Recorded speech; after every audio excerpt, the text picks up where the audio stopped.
I got friends in low places where the whiskey... Oh, hello, Jason Alexander here, reporting live from the club at Carlton Woods on a very special edition of the show today.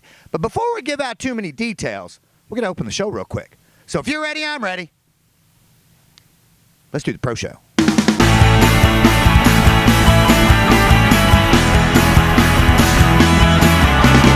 Dan Verrett here from ESPN Sports Center. Hey, Jason, I'm a big fan of the Pro Show. I got to get out to Carlton Woods sometimes. Okay, a special thank you to Stan Verrett and ESPN, one of the millions and millions of Pro Show fans. All right, team, what a week we had here at the club. The inaugural Celebrity Brothers in Arms golf event, plus the Houston Sports Awards took place at the club at Carlton Woods Fazio this past Monday. And you guessed it, we had a chance to get some hard-hitting interview questions in with the legends of Houston sports. Let's take a look. All right, team, here with the 1989 Heisman Trophy winner, Mr. Andre Ware. Mr. Ware, welcome to the Pro Show and the millions and millions of fans. Thanks for having me. It's always a good time when you and I are able to get together. Hey, no doubt about it. Look, we all want to know. We got to know. 1987, Dickinson, Texas. You recruited, going to the University of Houston. Now, they're running the veer, a running attack, the veer option.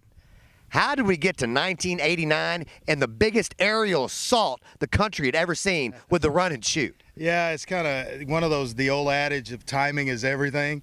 And so you get there. I'm actually recruited to go to U of H and run the veer, and was excited to do so.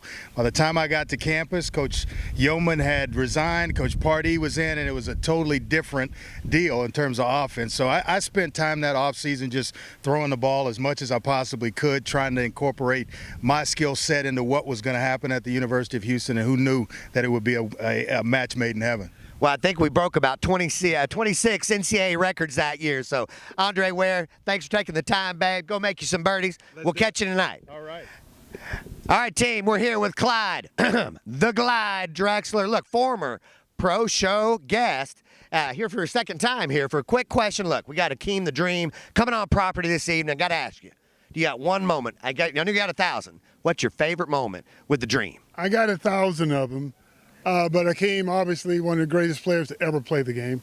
I would say that after winning the championship in '95, the look and the camaraderie that we shared after having tried for so many years was worth a million. I mean, the look was worth a million words. And so my favorite Dream moment was that embrace after the championship.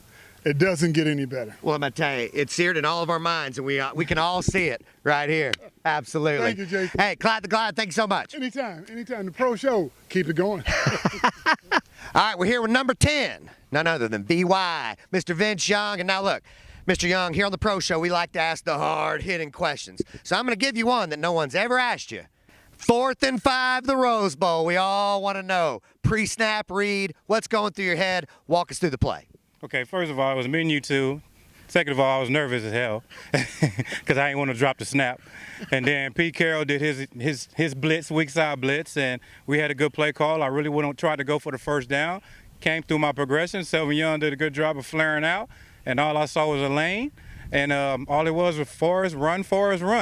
And then we scored a touchdown, baby. And as Keith Jackson said, Vince Young scores. Mr. Young, thank you so much. Hey, to close this, baby, can you give us one good one? Give us one good one. Hook 'em horns, baby. All right, here with Hall of Famer, Mr. Calvin Murphy, one of my idols, especially in the wardrobe section, Look, Mr. Murphy, we all want to know. I'm a big Rockets fan. Our millions of Pro Show fans are as well. What's the timeline on the rebuild? What, the Harden era is over. What are we looking at? 2, 3, 4 years? What do we need to do? Now, let me explain something to you. First of all, we got a lot of great young talent. Right now, they're feeling their way through. So to answer your question, you're going to have to give us a good 2 solid years. They need to get 1 or 2 good veterans to blend in with all this great talent. And then they're going to be back to, respectability. And then, of course, with a little bit of luck, then you start talking about championships. I think we got the right coach. Coach Silas looks like he knows what he's doing. I think he's the right guy. Absolutely. The players respect him, and they're going along and they're, buying into his system. What you got to do, though, you got to get a couple of close wins going down the stretch so they can feel good about themselves coming into next year.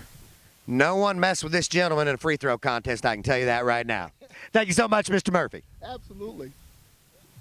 All right, team, look here. We're with number one. Love you, Blue, Houston Oilers, Mr. Warren Moon. Now, Mr. Moon, look, we all know that you threw one of the prettiest spirals in the history of the NFL, but I got to ask, what was your favorite throw? Do you have one that sticks out, your best throw of all time? Man, I had one that was a broken play in a game, believe it or not. It was Houston Oilers against the Cincinnati Bengals in the Astrodome. I'm going to throw a screen to the right side, but it's covered, so I scramble back around to the left side, get my shoulders turned up the field, see Drew Hill streaking down the left side, hit him right in stride for a touchdown on a broken play. That was one of the best passes I've ever thrown because it was a broken play, but I made something into it, and it ended up a touchdown. I tell you what, that's just a heck of a deal. Houston Oiler touchdown. Warren Moon right here. Love you, Blue. All right, team, here we are. Former Pro Show guest here with us, the Rocket, Roger Clemens. Rocket, look, everybody wants to know. One of the most famed games in Astros history, 2005, Minute Maid Park. Look, we're in the 16th inning. Garner's peering in from the dugout. He's got one horse left in the pen. He goes to the righty. Can you walk us through the story? Well, it was lonely in that bullpen.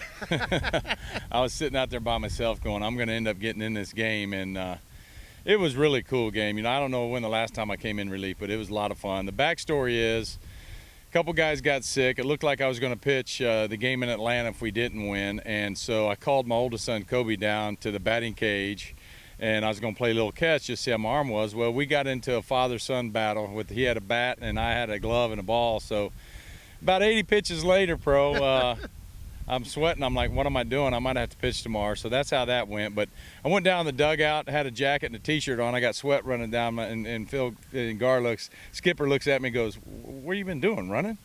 I go, no, I'm good. Everything's good. Everything's good. He goes, well, go get your damn cleats on. You might be in this game. I said, okay, here we go. So the rest is history. I think we'd still be playing if Chris Burke didn't run into one, knock one in the Crawford boxes. But definitely one of the top games that I've ever had a chance to be in. I'll never forget it. 16th, 17th, and 18th shutout innings for a Burke walk-off propelled the Stros to their first World Series appearance. Here with the Rocket, baby.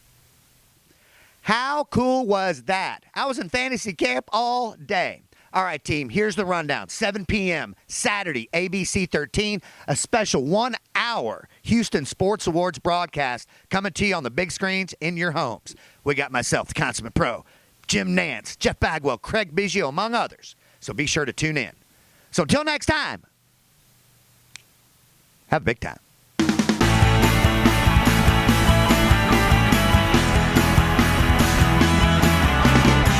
Celebrating Houston's most beloved sports icons. Truly amazing. The legends. This is family. The moments. No other city in the world that could do an event like this. The Houston Sports Awards presented by Insperity. Saturday at 7 on ABC 13.